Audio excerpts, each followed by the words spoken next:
rotate. You can't. हाँ किसी पे YouTube पे डाला है उस पे IC फैमिली के ग्रुप है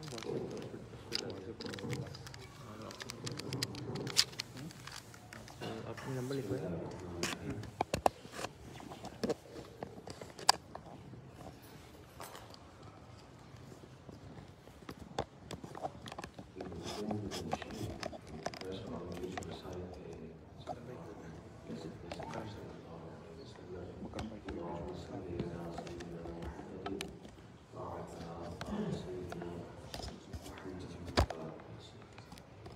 वो है क्रेडेंशियल्स की तरह ओके ठीक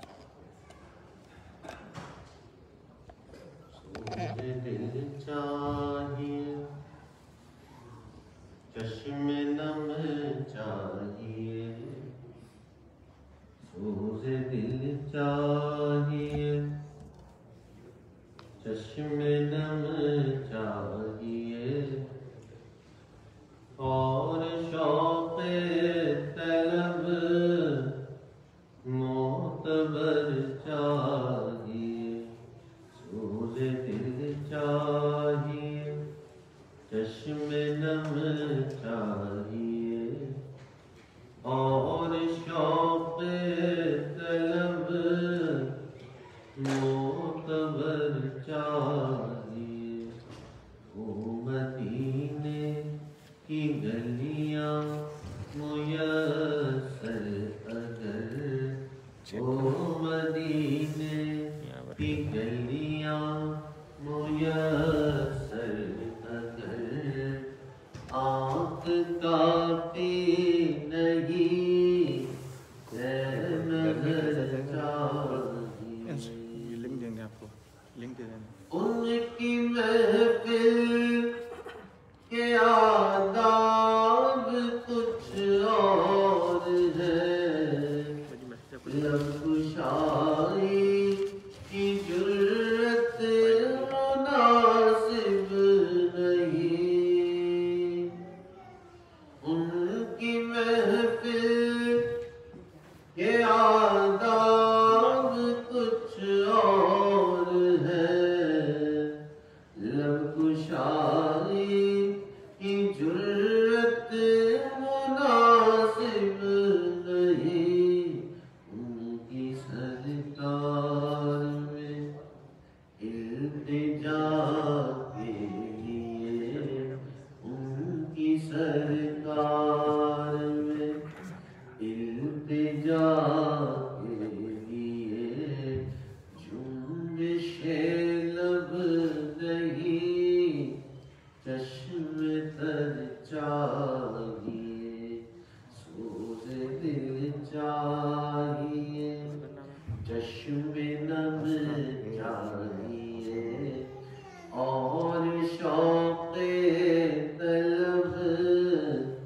मोतबर चाहिए मैं गदाए दरे शाह कौनैन हूँ शीश महलों की मुझको तमन्ना नहीं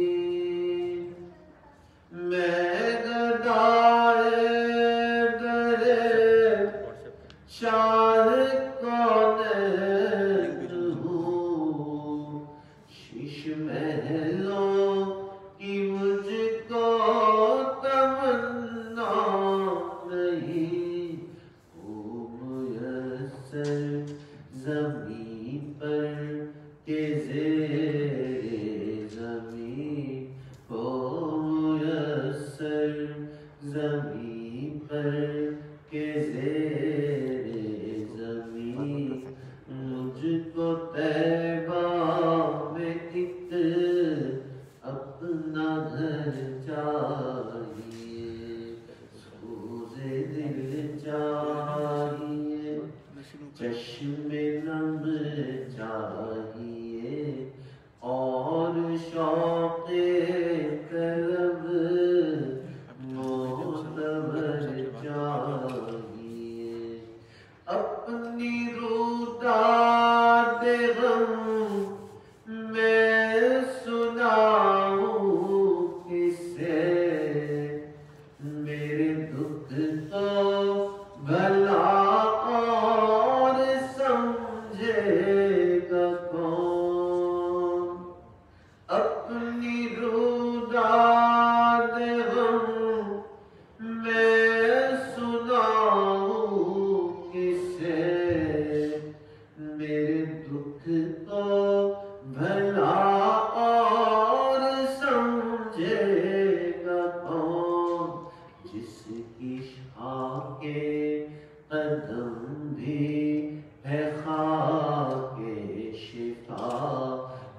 जिसकी खाके कदम भी है खाके शिफा मेरे जख्मों को वो चादर चाहिए सोज़े दिल चाहिए चश्मे नम चाहिए और शौक़े तलब मोतबर चाहिए। अल्हम्दुलिल्लाह मुस्तफ़ा अल्हम्दुलिल्लाह मुस्तफ़ा सलामुन अला इबादिहिल्लज़ीना इस्तफ़ा अम्मा बअद अऊज़ु बिल्लाहि मिनश शैतानिर रजीम बिस्मिल्लाहिर रहमानिर रहीम या अय्युहल्लज़ीना आमनू क़ू अनफुसकुम व अहलीकुम नार सुब्हान रब्बिका रब्बिल इज़्ज़ति अम्मा यसिफून सलामुन अलल मुरसलीन वल्हम्दुलिल्लाहि रब्बिल आलमीन। अल्लाहुम्मा सल्लि अला सय्यिदिना मुहम्मदिन व अला आलि सय्यिदिना मुहम्मदिन व बारिक व सल्लिम। अल्लाहुम्मा सल्लि अला सय्यिदिना मुहम्मदिन व अला आलि सय्यिदिना मुहम्मदिन व बारिक व सल्लिम। अल्लाहुम्मा सल्लि अला सय्यिदिना मुहम्मदिन व अला आलि सय्यिदिना मुहम्मदिन व बारिक व सल्लिम। Allah Ta'ala says in the Quran, Ya ayyuhalladheena amanu, O those who believe, Qu anfusakum wa ahlikum nar. Save yourself and save your family members from the torment of the hellfire. To work on your family members so that they come near Allah is a Quranic obligation on all of us. And it becomes even more difficult when you are living in an environment which is not Islamic. Our topic today is how to raise your kids in an Islamic way in the United States. It is a very relevant topic, a very important topic. Because our life depends on how we deal with our kids. It is of utmost importance how our children are going to grow up in this environment. There are three realities of today's environment.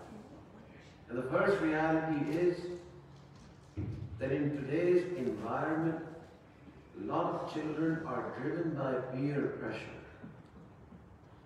And this is what the Messenger ﷺ had said 1400 years ago. And the Prophet ﷺ said, Al-mar'u ala dini khalilihi. That a person will be on the deen of his friends. The Prophet ﷺ is mentioning that there will be peer pressure. The deen of your friend is your deen. It's very simple. So three realities of today's time, and the first reality is that there's peer pressure. And a lot of things that our children do today, the only reason is peer pressure. They want a certain type of t-shirt because my friend wears that t-shirt. They want to go to a certain place because my friend does that certain thing. And then in the same way they get involved in sins because my friend does that sin. So this is the reality of today, and this is the reality of this society and every society in general. The second reality of our times is that there is more opportunities of sins in this time than any other era. And this is because we're living in a time where there's internet, where there's high-speed internet, and there's Facebook, and there's YouTube, and there's all ways of committing sins. And all of that is in your pocket. That is why there's a company called Webroot, and they did some internet research. And the first research that they did was that every day, the volumes of emails going from one place to the other is a humongous volume. But among that humongous volume, there is 2.5 billion emails going to and from different people containing pornographic stuff. 2.5 billion emails every day containing pornographic stuff is going from one place to the other. So the reality is that in these times, and in the place that we're living in, it is the easiest to commit sins. So the first reality of our time, there's peer pressure. The second reality of our time, that it is very easy to commit sins today. And the third reality, that it is very difficult to work on your child to become pious. So to tell your family members that you should become pious, or you should not do this, or you should do that, it is more difficult than telling other people. Because your own family members, they know who you are. So keeping in mind these three realities of our time, we should expect that somebody in the family might be completely away from the deen, or might do something which is just mind-boggling for you, that I didn't expect my child to do this, or I didn't expect my nephew to do this, or I didn't expect my daughter to do this. So this can very well happen, and this happens. So now the question is, how to deal with such a situation, where you have to make sure that the children grow up in an environment where they stay away from sin, and they're close to Allah, and they're obedient to you, and they are full of adab and full of ibadat, and at the same time they study well and all that. This is a very difficult situation for each one of us. So the scholars have said that people living in this country, or even wherever they're living, this expectation that because sins are so easy to commit, you will find somebody in the family going off the wrong track. So the scholars said that there's 4 ways of dealing with this.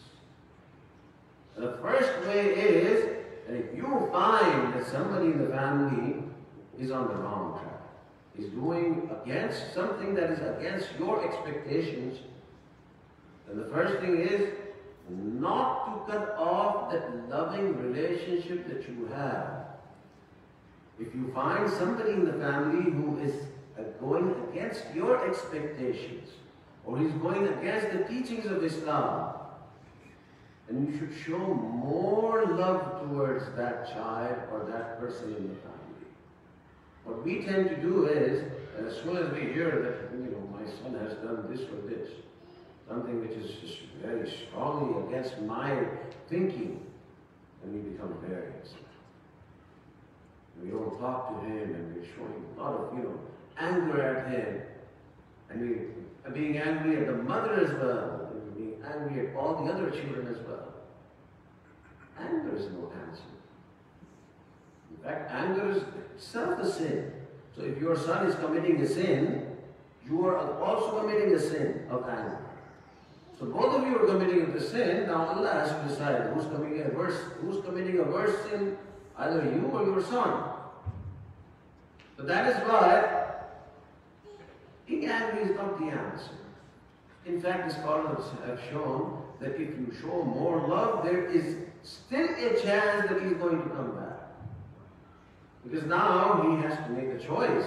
There is this father or this mother who's showing me so much love, so I don't want to lose them, and I don't want to go against their expectation. And if you're angry and if you're, if you're showing discontentment with him, if you're not talking to him and it's going on for a long time, then he will think that, okay, in any case, even if they're upset with me, and even if I go against their expectation, there's nothing wrong. I'm already not on good terms with them anyways. So the first thing the scholars have said, that if you find somebody in your family going against your expectation or going against the teachings of Islam, you show him more love. And this is what all of us, this is what the scholars have said, and this is what the teachers of Dawah and Tabligh did tell us. That if you can gain that love for the person, then you can ask him to do whatever you want him to do.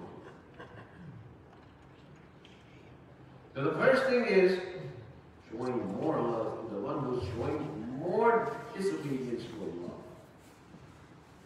That is why the Sahaba used to say that the Prophet ﷺ, each and every Sahaba used to say that the Prophet must be more than anybody else. So this dawah of Islam started with showing love. And the Prophet ﷺ said that after bringing Iman, the biggest deed is to show love towards your other Muslims. So sometimes when we get upset with our children or with our family members, we start being upset and then we're angry and we're not talking to anybody and we're in a bad mood. This is not the time to get in a bad mood. So this is the first way of dealing with your child who's going off the track. Second thing the scholars have said is that if you find a child who needs to be given he needs to be criticized for what he's doing, or he has to be told that this is something that you're going wrong, now this is a natural tendency in each one of us. And nobody likes to listen to criticism. Even if you know that you're wrong, you just don't like it. Neither you like it nor I like it. If somebody is constantly telling me that you're doing something wrong, even though I know that this is wrong.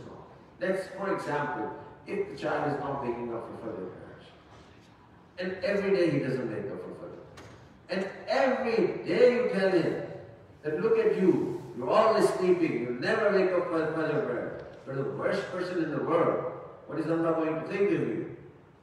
So if you tell him this every day, then you're not actually forcing him to do something nice.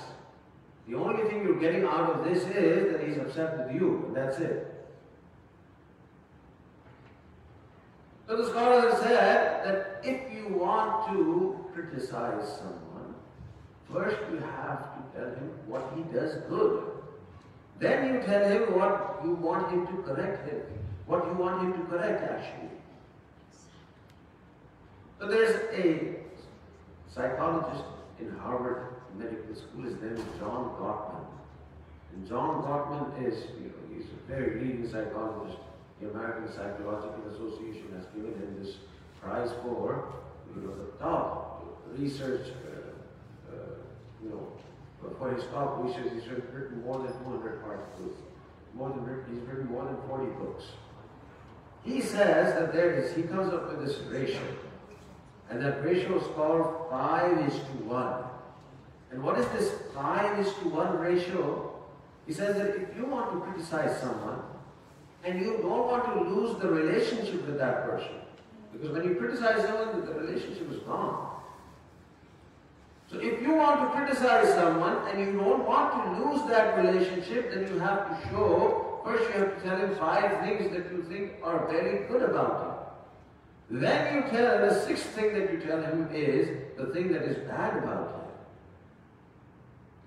So he says if you do this, then your relationship will still be maintained and he will still be able to digest the criticism that you're putting on him. And this is the research that John Gottman did maybe a few years ago, but this is exactly the same teaching our Messenger ﷺ gave us 1400 years ago. It is in a hadith that there was a Sahabi, he was a companion of the Messenger sallallahu alaihi wasallam. And he was very close to the Messenger sallallahu alaihi wasallam. He should do a lot of khidmah. The Messenger sallallahu alaihi wasallam learned that he does not pray the Tahajjud prayers. Now the Prophet sallallahu alaihi wasallam wanted to tell him that you should pray for the Tahajjud prayers. So one way was to just tell him that, young man, start praying Tahajjud from now on. But the Prophet sallallahu alaihi wasallam did not take this route. Instead, he said to many different Sahaba sitting there, that this such and such Sahabi, he's my favorite. And he does a lot of khidmat of me. He does a lot of khidmat of his parents. And this such and such work that he did was the best. The Prophet ﷺ told not 5 good things about him, maybe even 10 to 15 good things about him. And the companions sitting there listening to all of this, they thought that maybe this is the top Sahabi. And then after mentioning so many good things about this companion, the Messenger ﷺ said that if he prays Tahajjud prayers, then I will be more in love with this person. Now all of this was told to this Sahaba. The Messenger ﷺ mentioned so many good things about you. You were all shocked how much he loves you and how much he thinks that you are the best. And then he said that, there's only one thing that I want him to do, that he should wake up with the Hadith. And when that Sahaba heard this, he made such a firm commitment that, okay, from now on, I'm never, ever going to miss that. And he was so happy. The Prophet ﷺ mentioned me like this. So this is a rule. That if you want to criticize someone, you first say 5 good things about him. Then you say the 6th thing is the thing that you want him to criticize, or the thing that you want him to correct, actually. But if you're trying this on your wife, you should say 10 good things, right? Children, you can say 5 good things and 1 bad. Otherwise, they don't need to do this. They can say 1 bad thing, and then another bad thing, and then another bad thing, and they're lying.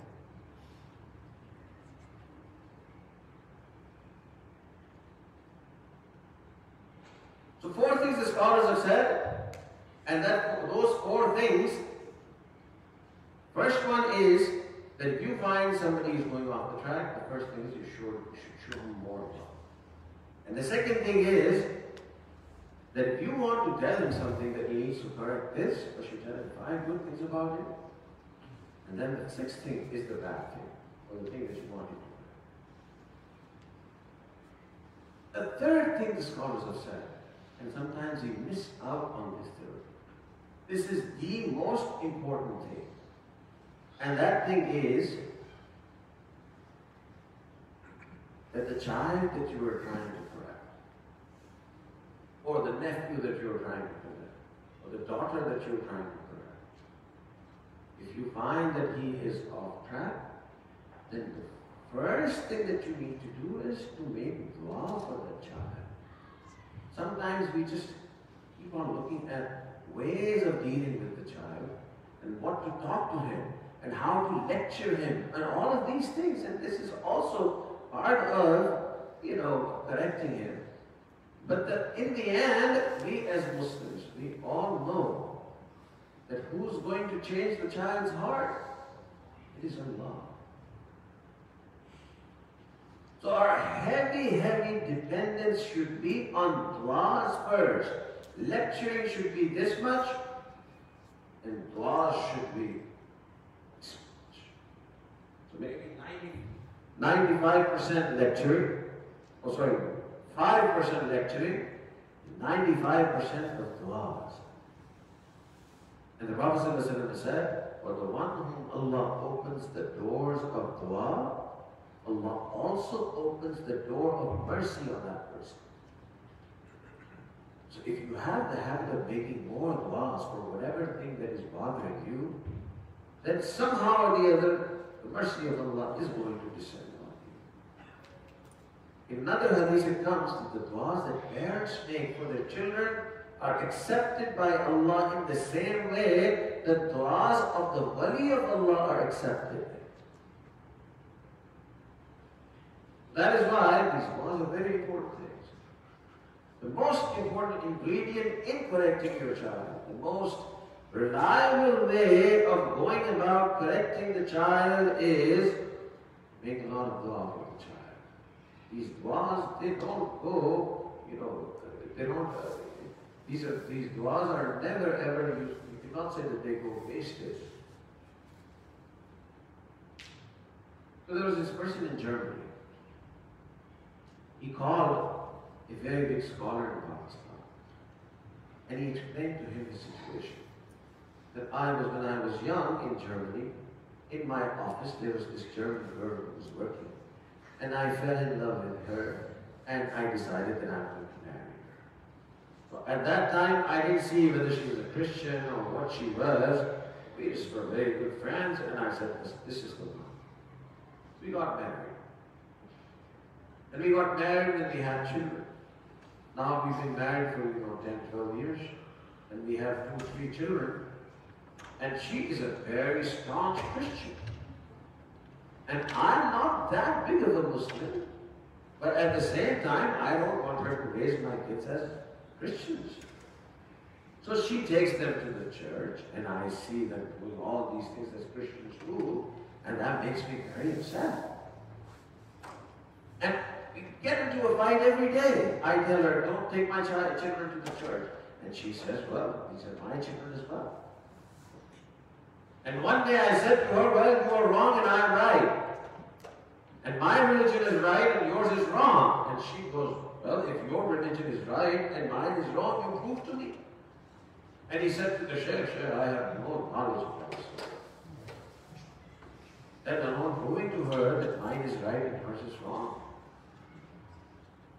So we are getting into a fight every day.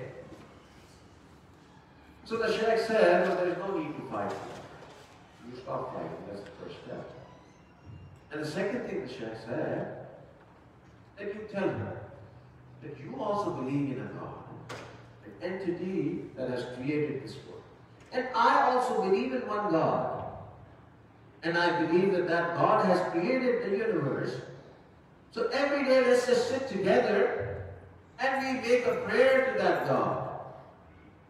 And I will make the prayer that, oh God, if she is right, then guide me to the straight path and guide me to her religion. And she should make God that, oh my God, if this man is right, then you guide me to whatever his religion is.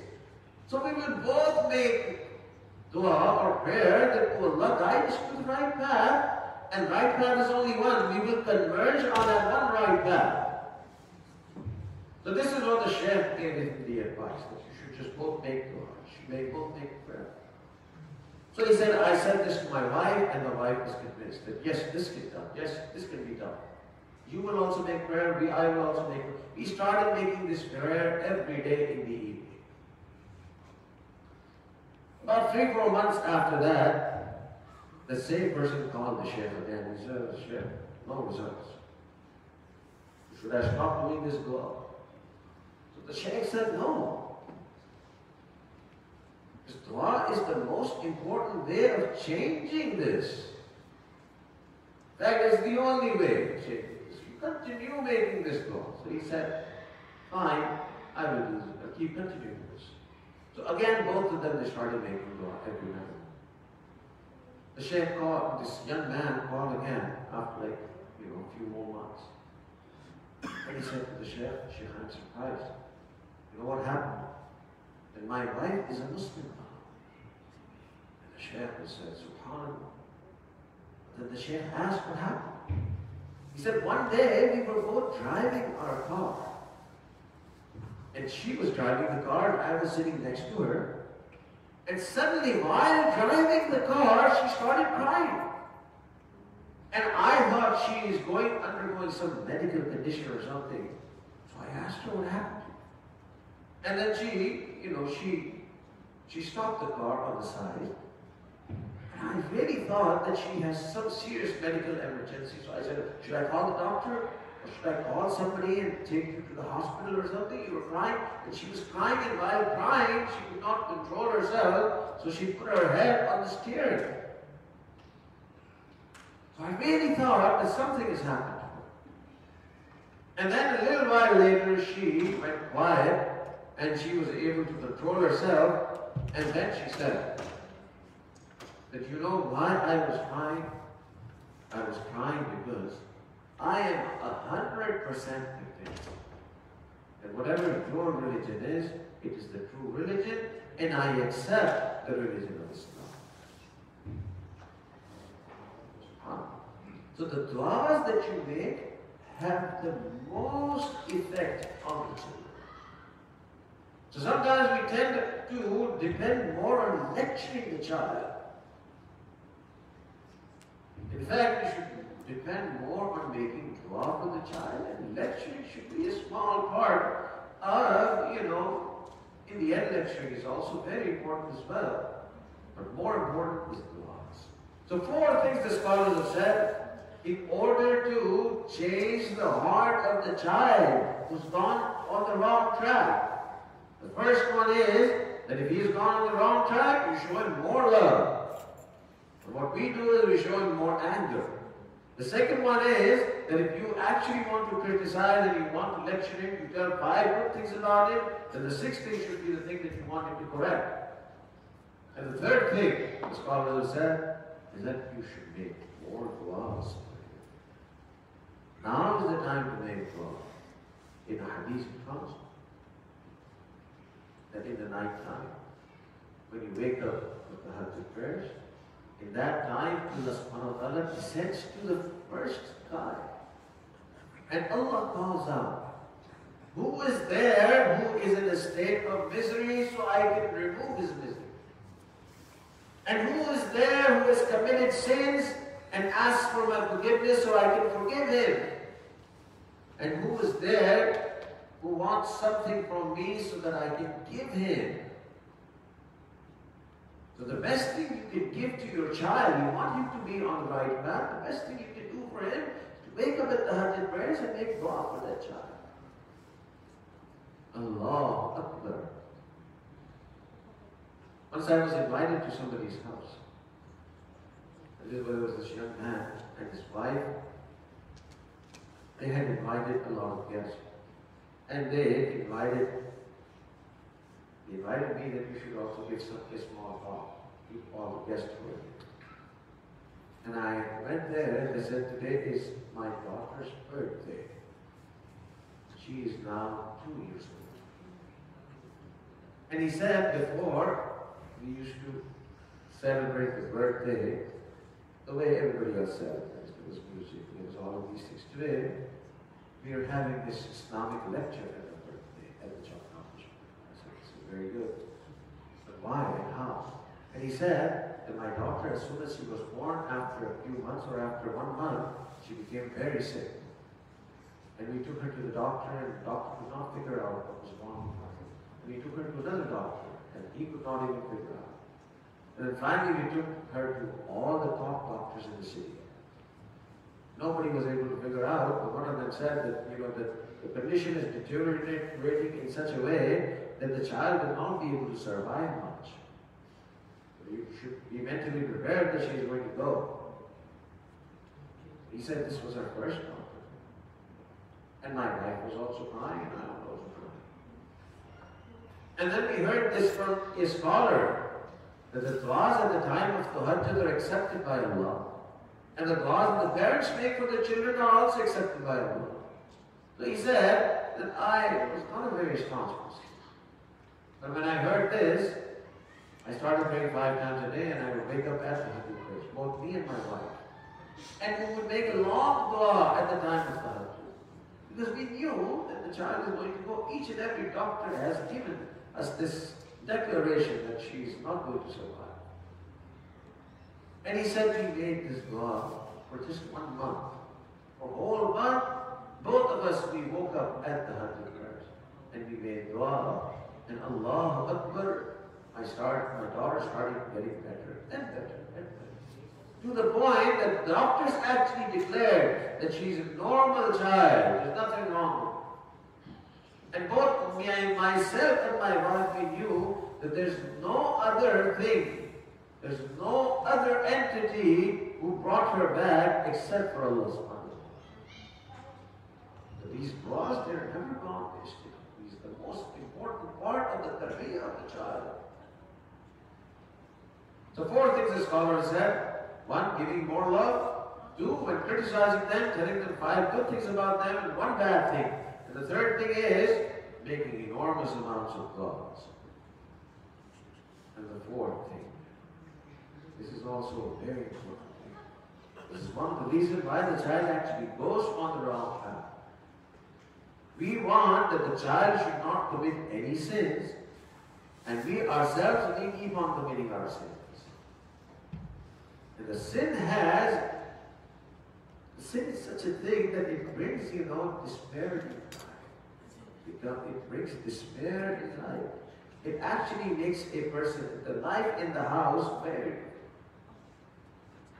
Allah subhanahu wa ta'ala says in the Quran, مَنْ يَعْمَلْ سُوءًا يُجْزَ بِهِ. Whoever is going to do bad, he's going to get a reward for it.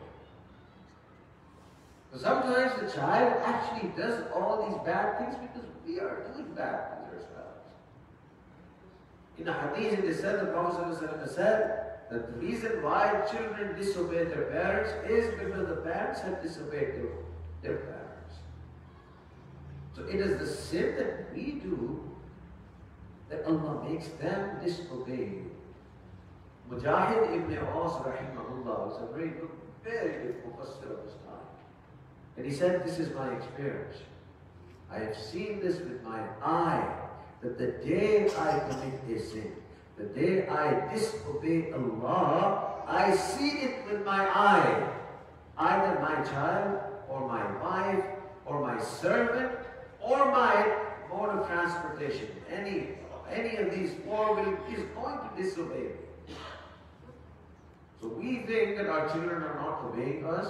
It is we who do not obey Allah. The children do not obey us. We should not blame these children for going off the track. We are blame actually on us. The more sins we leave, the more barakah there is in the house. The more sins we commit, there is less barakah in the house. Some people say, well, how can I leave all these sins? It is very easy. It does not even take half a minute. One does tawbah for his sins, and it is as if he had not committed any sin. The Prophet ﷺ said, "At-ta'ibu min az-zambi kaman la zamba." The one who does tawbah for his sins, it is as if he has not committed any sin. But the condition for tawbah is that tawbah should be done with guilt. It should be a true tawbah. You should feel that, yes, I have done something wrong. Once somebody does this tawbah, all the sins. Sometimes young people ask me, how is this possible? I've committed these sins for 15, 20 years, and now if I'm going to do a 1-minute tawbah, all of these sins are going to go. And sometimes the scholars have answered this question. They said that you don't even have to do a 1-minute tawbah. Tawbah that you do in your heart without even giving it 1 minute, but with remorse in the heart. Yes, I have done this wrong. Even that remorse is accepted by Allah as tawbah, and Allah removes all the sins that are in your deeds.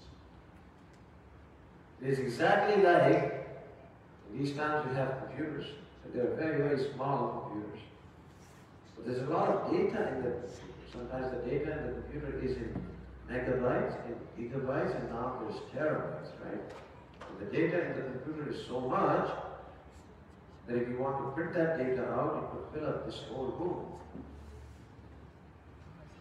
And this whole file that has so much data in it, how do you delete the file? Just press the one button of delete and all of the file is deleted. In the same way, we have huge files of sins, 15 years of sins and 20 years of sins, and we press this one button of tawbah All of the fire is deleted by this. That is why parents who are concerned about the children, they should put on Allah. And Allah subhanahu wa ta'ala says, Inna Allah yuhibbu at-tawwabin. Allah loves those who do tawbah to Allah. So in the hadith it comes. It is narrated in the hadith that there was a young man in Bani Israel. And he used to commit a lot of sins. And it was this. The whole town was filled with people who were very pious. And he was the only one committing a lot of sins. So people would be very upset at him. And people would talk to him, but he would not listen. Once, Musa ﷺ passed by in that town. So people, when they learned that Musa ﷺ was here, some of the elders, they went to Musa ﷺ. And they told Musa ﷺ about this young man. And they said, oh Musa ﷺ, all of us, we obey Allah subhanahu wa ta'ala. This whole town is filled with pious people. This one young man is always committing sins. He does not listen to any one of us. So you are the Prophet of Allah. You go and you explain to him and you try to bring him back on the right path. So the Prophet Musa ﷺ, he went to this young man and he talked to this young man. And the same thing, he heard whatever Musa ﷺ said, but he did not do any amal on any of the things that he tried to say. And Musa ﷺ was passing by, so Musa ﷺ died. He kept on committing sins. Now this was a town filled with pious people. So these pious people, they decided, and they said, we're going to give him two options. Either he leaves his sins, or we're going to ask him to leave the town. Because of his sins, if Allah's azab or Allah's punishment descends, it might engulf all of us. So they told him that whether either you leave all the sins, or you leave our town. And he was so adamant about his sins. He said, I can leave this town, but I'm not going to leave the way I'm leading my life. So he left. Allah. The Prophet ﷺ said that Allah sent a wahi on Musa ﷺ after a few days. And Allah subhanahu wa ta'ala told Musa ﷺ, oh my dear Musa, there is a friend of mine, a wali of mine, who has died in a certain area. So, oh Musa, you go to that person and you lead his funeral prayer, his janazah. And also go to the people in that town and tell them that a beloved servant of mine has died, and he is such a beloved servant of mine that whoever is going to participate in his janazah, I am going to forgive all of his sins. And Musa ﷺ left. And he told everyone that you come, there is a wali of Allah who has died at a certain place. And if anyone wants to get all of his sins forgiven, Allah has told me that whoever is going to participate in his janazah prayers, Allah is going to forgive all the sins of that person. So the whole town was ready to go. All of them went. That this is the wali of Allah, the janazah of the wali of Allah. So when all of them went, and Musa ﷺ also went there, they saw that the person who has died was that young man who used to commit all these sins. Musa ﷺ was surprised, shocked. And these people were also shocked. But this was the man, we threw him out of our town because he used to commit so many sins. And here Allah is saying that he is such a wali of mine that whoever is going to come to his janazah, I'm going to forgive all the sins that he has committed. So Musa ﷺ turned to Allah, oh Allah, did you forgive this man? And Allah subhanahu wa ta'ala revealed to Musa ﷺ, oh my dear Musa, when he was in the jungle and he was sick, he turned to me the first time, for the first time ever in his life. And that was his sincere calling towards me. He called on me very sincerely. And he told me that, oh Allah, I am very, very sorry. And he was very, very seriously sorry for this. And then he tells Allah, oh Allah, and I am sick, and I am a musafir, and I am a person who's away from home, and I am somebody who has always disobeyed. So in these last moments of my life, I ask you for your mercy. And I ask you that you have said that you are the most merciful. So I remind you of your own statement that you are the most merciful. Have mercy on me. And oh my dear Musa, he said these words and then he left the world. And I forgave him, my dear Musa. But let me tell you, oh my dear Musa, at the time when he was telling me that I have told everyone that I am the most merciful, at that time, if he had asked me for the forgiveness of all the sinners of the whole world, I would have forgiven all the sinners of the whole world. No. So this tawbah has a lot of value in the eyes of Allah. We think it's a very small thing. In the eyes of Allah, a person doing this tawbah to Allah, Allah changes everything for him. So if we want our children to be pious, on the right track, studying properly, worshipping Allah properly, not committing all these bad things that other people do, we have to straighten ourselves first. One last thing. I talk here. At the time of Imam Abu Hanifa rahimahullah, one woman came with his child, with her child. And she brought the child to Imam's house. And she said to Imam Abu Hanifa rahimahullah, that I brought my child here to you because I want you to advise him. He eats a lot of sugar. So you should tell him that he should not eat a lot of sugar because sugar is not good for health. And Imam Abu Hanifa rahimahullah, he told that woman that why don't you bring your child tomorrow? I am going to advise him tomorrow. So this woman who had traveled such long distance, she went back. And it took her a long time to go back to her house because in those times traveling was not easy. And then she had to come back again the next day to meet with Imam Abu Hanifa. To get her child to meet with him also.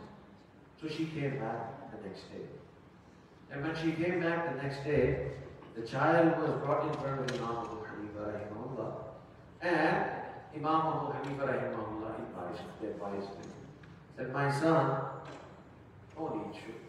Sugar is not good for your health. It is not good for you. You should stop eating sugar. You should minimize your use of sugar. These were the words Imam Abu Hanifa told that young child. Now, the moment when she heard this, he said to the Shaykh, you could have said these same things yesterday. I had to travel so much. And then I have to come back to you again, traveling for hours. And now again I have to travel again. You could have said this yesterday, and my problem would have been solved. So the Imam answered, the reason why I asked you to come today, because I myself ate a lot of sugar. Yesterday I did tawbah from the sugar. Now I am in a position to tell him that you should not eat sugar as well. So we cannot expect our children to be on the straightest of path if we ourselves are deviating from that. So the first thing is to do tawbah for our own sins. Then we will see the effects of these tawbah on our children. So we make dua to Allah. Oh Allah, take all of our children on the straight path. Our children, every child who is here in this beautiful country, Allah, give them this guidance to the straight path.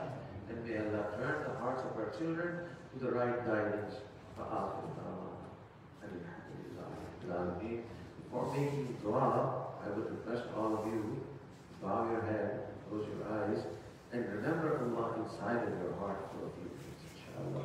I'm glad to ask all all the sisters to do the same as well. Please close your eyes and bow your head and try to remember Allah inside of your heart.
بس اتنی ہے تمنا دل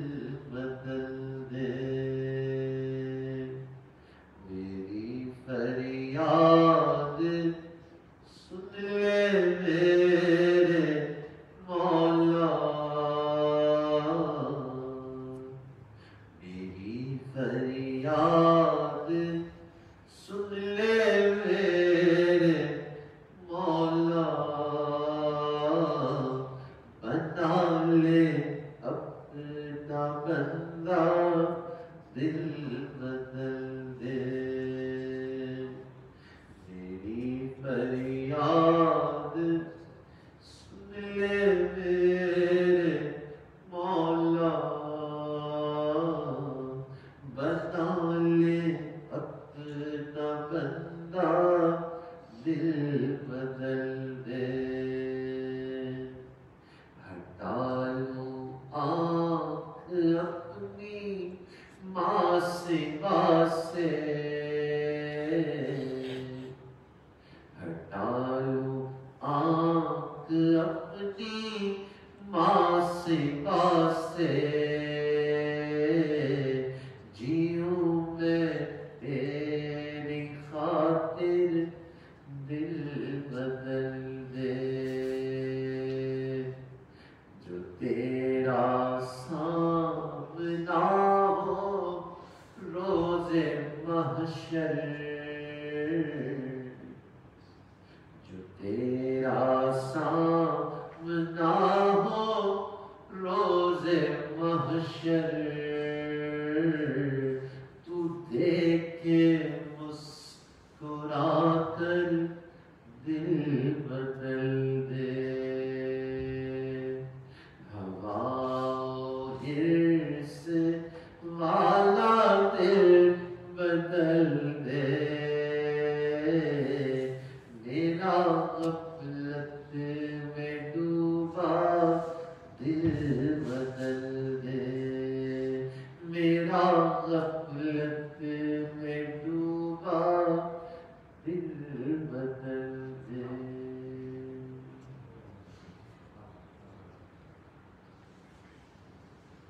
لا الہ الا اللہ محمد رسول اللہ دعا کر لیجئے سبحان ربی العظیم اللہم صلی علی سیدنا محمد وعلى آل سيدنا محمد وبارك وسلم اللهم إنا نسألك علما نافعا وعملا متقبلا ولسانا ذاكرا وقلبا خاشعا ورزقا واسعا وشفاء من كل داء اے اللہ ہم آپ کے عاجز مسکین بندے ہیں اللہ ہمارے گناہوں کو معاف فرما ہماری خطاؤں سے درگزر فرما ہمارے عیبوں کی پردہ پوشی فرما اللہ عیبوں کی پردہ پوشی فرما اللہ برے دن سے محفوظ فرما اللہ بری رات سے محفوظ فرما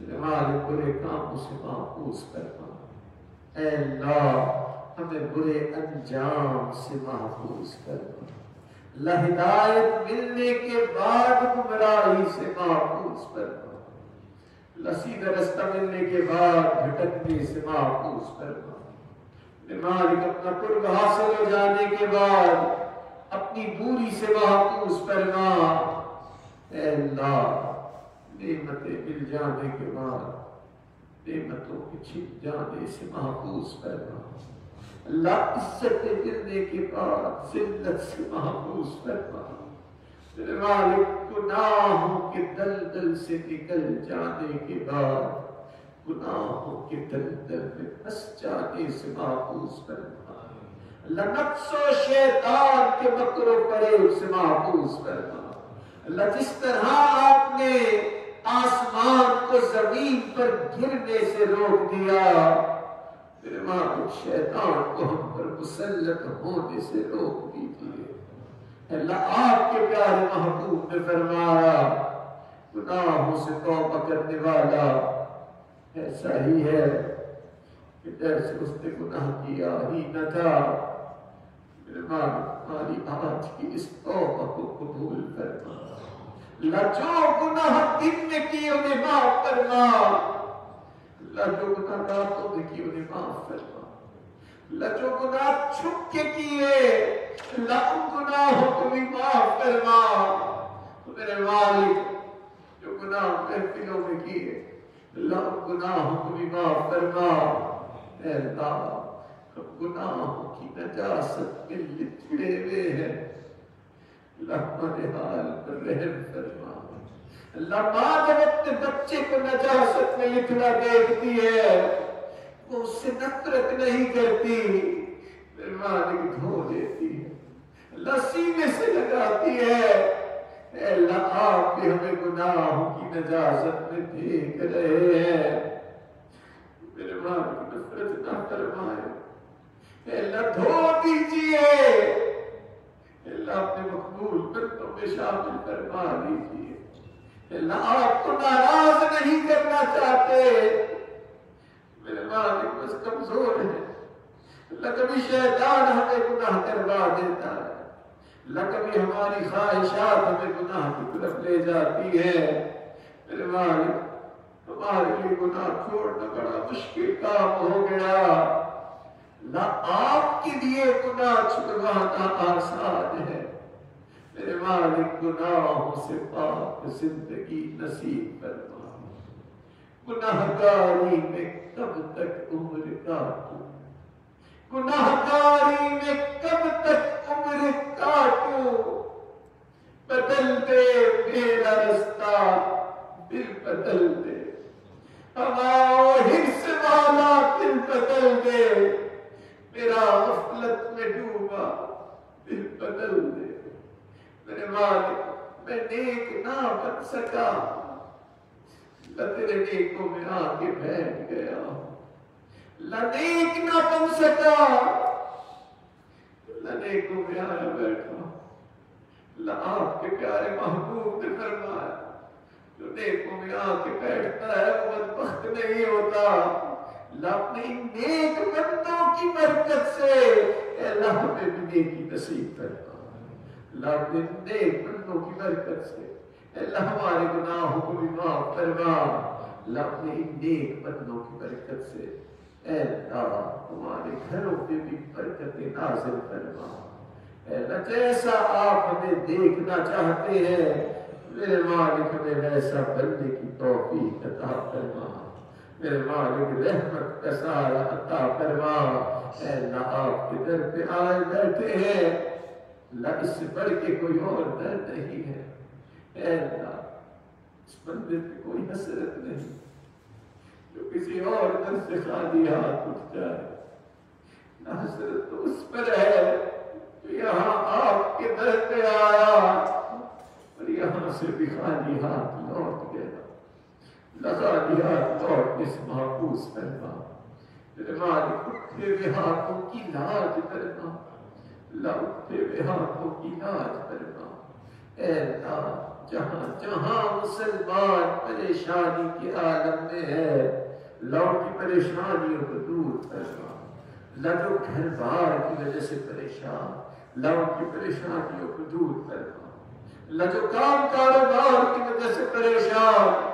اللہ کی پریشانیوں کو بھی دور فرما، اللہ جو اولاد کی وجہ سے پریشان اللہ کی پریشانی کو بھی دور فرما، اللہ اولاد کے غموں سے محفوظ فرما، اللہ اولاد کے دکھوں سے محفوظ فرما، میرے مالک ہمارے بچے گھروں کو چھوڑ کے باہر جاتے ہیں اللہ ہم سے دور ہوتے ہیں، میرے مالک آپ سے تو قریب ہوتے ہیں، اللہ ان بچوں کی حفاظت فرما، اے اللہ رحمت کا سایہ عطا فرما، اے اللہ ہمارے لیے بچوں کو صحیح راستے پہ لانا بڑا مشکل کام، اللہ آپ کے لیے انہیں صحیح راستے پہ لے آنا آسان ہے، میرے مالک اپنی رحمتوں کا سایہ عطا فرما، اے اللہ جو اپنی صحت کی وجہ سے پریشان اللہ کی پریشانیوں کو بھی دور فرما، اللہ بچہ جب پریشان ہوتا ہے ماں باپ کی طرف دوڑتا ہے، میرے مالک بندہ جب پریشان ہوتا ہے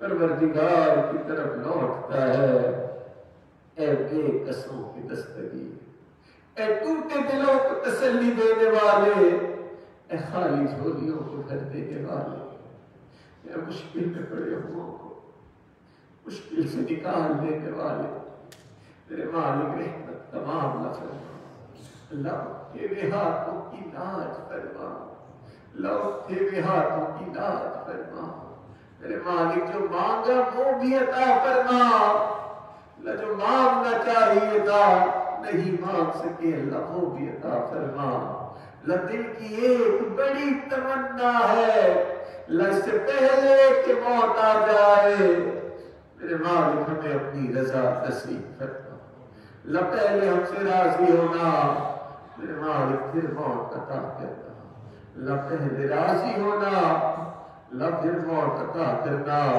میرے مالک اپنی رحمتوں کا سایہ عطا فرما، اللہ ہمارے دین و حرم کی حفاظت کرنا، اے اللہ ہمیں بار بار اپنے گھر کا دیدار نصیب فرما، اللہ اپنے پیارے محبوب کے در کی حاضری نصیب فرما، اللہ دور بیٹھی مستورات بھی ان دعاؤں میں آمین کہہ رہی ہیں، اے اللہ ان کے چل کے آنے کو بھی قبول فرما، اے اللہ ہم نے تو دنیا داروں کو دیکھا کہ عورتیں چل کے آ جاتی ہیں، لوگ عورتوں کا لحاظ کرتے ہیں، عورتوں کے چل کے آنے کی وجہ سے قتل کے مقدمے تک معاف کر دیتے ہیں، آج وہ تیری بندیاں تیرے در پہ چل کے آئی ہیں، اللہ آپ کی لحاظ فرما دیجیے، اللہ ان کے آنے کی برکت سے میرے مالک ہم سب کی مغفرت فرما دیجیے، اللہ رحمت تمام فرما، اے اللہ ہمارے عزیز اقارب رشتہ دار مشائخ اساتذہ والدین